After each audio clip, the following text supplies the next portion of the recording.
Good evening everyone and happy 4th of July. In this video we're going to cover 5 negative aspects of being an Army pilot. In the last video I covered 5 positive reasons on why you should join and become an Army aviator, and in this video we're going to talk about 5 negative reasons you need to consider before joining Army Aviation. The intent of these 2 videos is to give my viewers a holistic view and the considerations that need to go into determining if you want to join. And in this video we're going to cover the 5 negative reasons. So we'll get right into it. Reason number 1. Army Aviation is terrible at maintaining proficiency in Army aviators, particularly brand new Army aviators.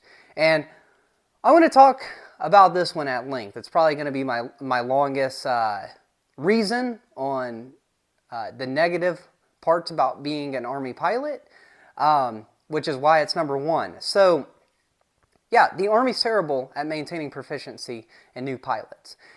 So let's go all the way back to flight school, right? Your packet gets picked up, you get selected, you branch aviation, you become a warrant, and you go to flight school. In flight school, the Army is, I like to think the Army is great at creating Army aviators. I think they do it as fast and as efficient as possible to hit all the milestones they need to produce safe and effective Army aviators. The problem is really at the unit. So when you go to flight school, you're going to fly every single day. 10 hours a week, most weeks, depending on weather and what course you're in and everything. You're pretty much going to fly 10 hours every single week. Monday through Friday, you're in the cockpit and you're flying. For, you might as well say 2 years, you're immersed in aviation. And I like to compare it to a language, right? So when you're immersed in a culture and in a language, say you want to go speak or learn Chinese and you move to Beijing, the best way to learn a language is to immerse yourself in that culture and speak that language every single day. So you move to Beijing for 2 years, you start off not knowing anything, and by the end of that 2 years, you're fluent in Mandarin. But then you move back to the United States, and sure, you have a couple of friends that speak Mandarin as well, and you communicate with them maybe once or twice a week. But then maybe you go on a vacation and you don't speak it for 3 weeks to a month. And then you come back and your skills and your language, they're going to start to atrophy a little bit. They're not going to be as strong as they were when you lived in the culture and spoke it every single day. Aviation is pretty similar to that. Now, when you get out of flight school, you're going to go through progression. And then after progression, you're going to be a full-fledged pilot. And you're going to be working towards pilot in command. The problem is you might fly once a week, twice a week if you're lucky, but the Army Aviation, the units are normally, if you're a Force Com unit, you're going to be integrated into an infantry or an armored division, and you kind of have to do what the Army or what that division is doing. So for my personal experience, the last month, we had 2 weeks where we canceled flights, 2 weeks in a row. One for change of command ceremonies, an entire week of flights canceled. The very next week, we canceled a week worth of flights for intramural sports. And this is just giving you my experience. That was 2 weeks where nobody flew. And when you're a brand new pilot, it's critical to fly at least once a week, and I still don't even think that's enough. And Army Aviation, at the units, they typically will do things that will cancel flights for ranges, change of commands, division activities, and things like that, just because, you know, obviously the boss thinks it's a good reason to cancel flights. As a pilot who is relatively new to Army Aviation, it's critical for us newer pilots to fly ideally every day, but at least a few times a week to build on top of what we brought forward from flight school. So, you know, sure, you're going to be able to get into the cockpit and safely fly the helicopter from point A to point B cross country safely. But when it comes to more advanced skills and tasks like flying in a 6-ship multi-ship NVG at terrain flight, that takes a lot of skill and development that flying once a week or canceling a week worth of flights, you're not going to get that if you're doing that on a routine basis. And that goes into reason number 1. The Army's just terrible at maintaining proficiency in newer pilots. Hopefully this gets fixed. I think this problem came about when combat deployments stopped. I talked to my mentors and my senior pilots, and you know, 3 or 4 years ago, that wasn't really a big problem that a lot of them have based on their experience, but currently, right now in Army Aviation, that's a big issue. And hopefully, people at the top hear about this and they take action. But that's reason number 1. If you think you're going to be just this outstanding pilot in just a year of getting out of flight school, that's challenging. It really is, just because, you know, you cancel a week worth of flights every month. You're just not going to get there. There's not the time available to fly as much as you need to. And then you have weather, you have maintenance cancellations stacked on top of that, you have ranges, you have a whole slew of things that are competing priorities for Army Aviation. So that's my number 1 reason. Reason number 2, the 10-year ADSO. I'm fortunate enough to come in with a 6-year ADSO, and a lot of people currently at the units are. I think we're just starting to see the 10-year guys come into the units.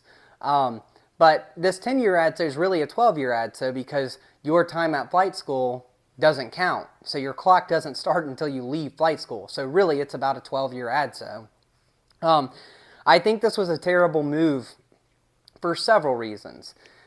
Reason number 1, if you get into Army Aviation and you decide, hey, this isn't for me, I want to go fly for the airlines, or I just don't like aviation at all, and you want a career change, you have to wait out that 10 years before you can make that career change.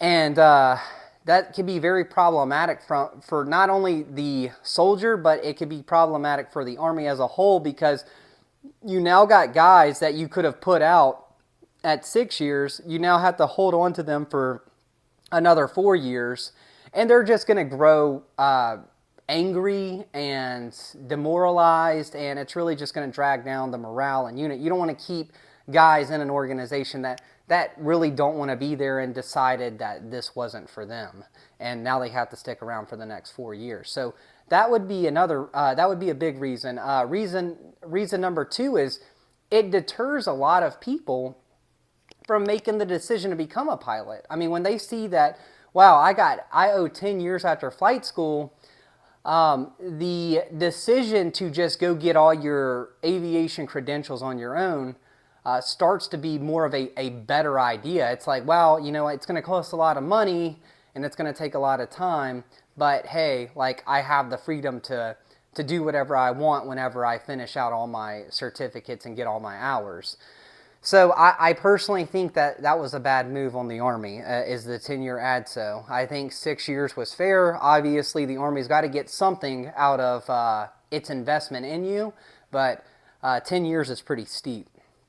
Reason number 3, the reduction in credentialing assistance, the money available for pilots to go get general aviation certifications on their own.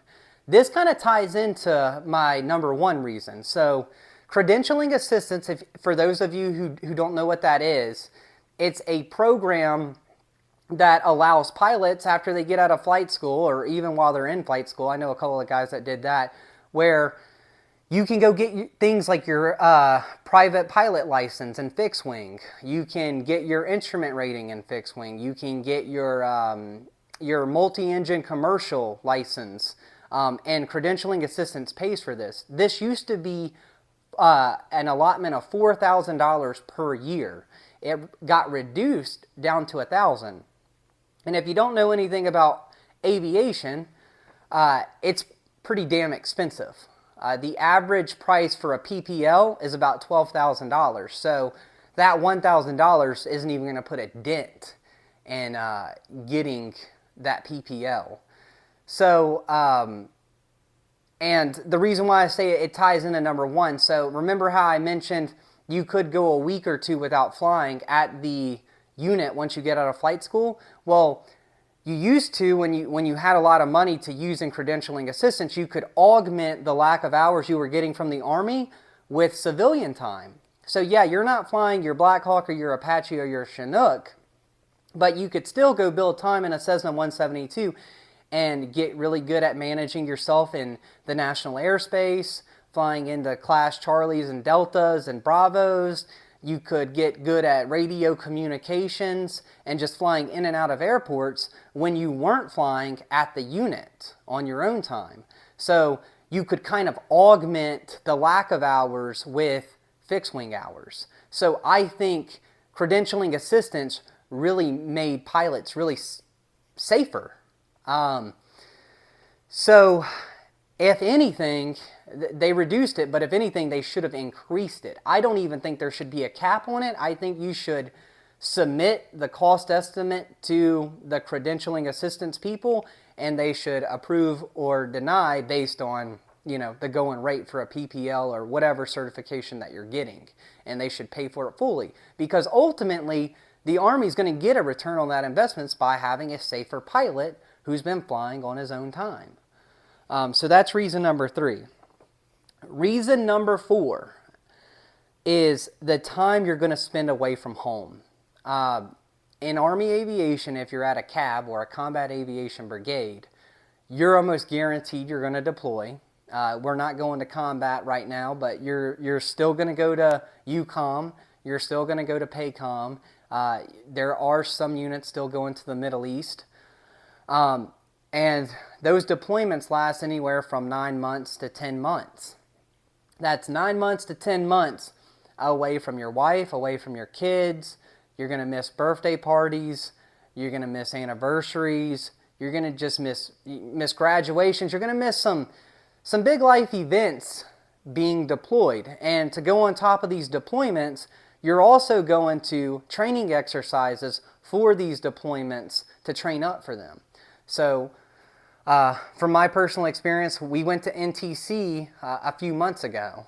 That was an entire month spent in the field eating MREs, living in the dirt, living in the grime. You know, necessary training, but when you stack 2 or 3 NTC rotations on top of a pilot and then send them overseas for 10 months, that's about 13, 14 months away from their family that in another aviation job, they wouldn't have had to spend that much time away from home. So that's something that you're really going to want to consider. And it's not like you're going to Europe and living in a Marriott for 9 or 10 months. You're living in uncomfortable conditions. You're going to NTC and you're going to be uncomfortable.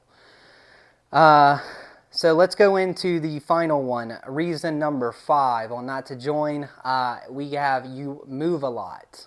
So when I first joined and I was a brand new lieutenant, I had my wife. We didn't have any kids. And honestly, this was kind of a cool part of the Army. We went and lived in Europe for two years. My first duty station was Fort Sill, unfortunately, but we still made the best of it. My wife was a flight attendant. I fell under her benefits. We could fly wherever we want to. We could spend the weekends in Florida, DC, New York. It didn't matter. We flew everywhere. We had the freedom to do that. And then it was pretty cool that we went and lived in Europe for 2 years. We would have never got to do that outside of the Army. But as you start getting older and you start having kids, your wife starts to move up in her profession, or your husband starts to move up in his profession, and you guys have a life together, you're going to be faced with hard decisions on, hey, do you quit your job and we move to this location that the Army wants me to move to? Or do you withdraw from your nursing program and move with me? You know, speaking from a personal standpoint, my wife has had to do that, unfortunately, several times because of my career. So that's a big consideration on if you have a wife, you have a family, it makes it very difficult for you to stay rooted in one place.